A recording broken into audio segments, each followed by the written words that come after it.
অসংখ্য যুবক আর যুবতী,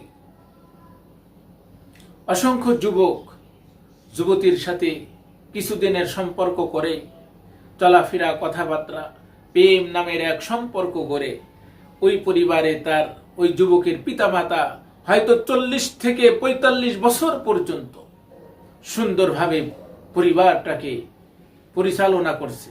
সমাজে তাদের সম্মান আছে, সমাজে তাদের মূল্যায়ন আছে, কিন্তু ওই যুবক এক যুবতীর প্রেমে পড়ে এমন কিছু নোংরা কাজ করে ফেলে, সমাজে সেই পরিবারের কোনো সম্মান থাকে না। পিতা আর মাথা উঁচু করে কথা বলতে পারে না। আজ আমাদের যুবকদের সতর্ক হওয়া দরকার।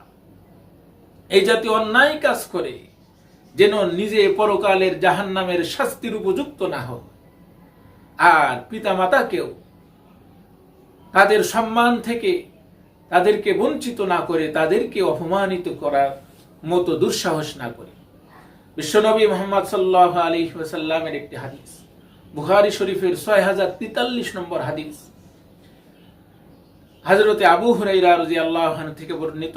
আন আবি হুরায়রা রাদিয়াল্লাহু আনহু قال قال رسول الله صلى الله عليه وسلم হুজিবাতিন নার বিশাহাওয়াত, জাহান্নামকে আবৃত করা হয়েছে, সাজানো হয়েছে শাহওয়াত, প্রবৃত্তি এবং কুকামনার দ্বারা। অহুজিবাতিল জান্নাতু বিল মাকারিহ, আর জান্নাতকে সাজানো হয়েছে কষ্ট, কুরবানি, দুঃখের দ্বারা। তো আজ ওই সকল যুবক নিজেদের প্রবৃত্তির ওপরে, নফসের খাইশাতকে সামনে রেখে পরিবারের সমাজকে নষ্ট করে দিচ্ছে। এজন্য পরিবার প্রধান যারা আছে, আমাদের সজাগ হওয়া দরকার যে আমার ছেলে বড় মোবাইল নিয়ে কি করছে, রাত্রে না ঘুমিয়ে সে কিভাবে ব্যবহার করছে।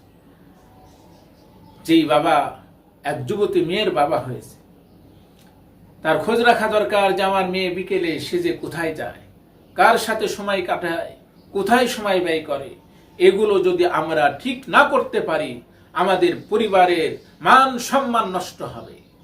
আর যদি আমরা ওই যুবক আর যুবতীর লাগামকে নিজের হাতে ধরে রাখতে পারি, তাদের নিয়ন্ত্রণ যদি পরিবার প্রধানের হাতে থাকে, অবশ্যই সে পরিবারের সম্মান আশা করা যায় ঠিক থাকবে।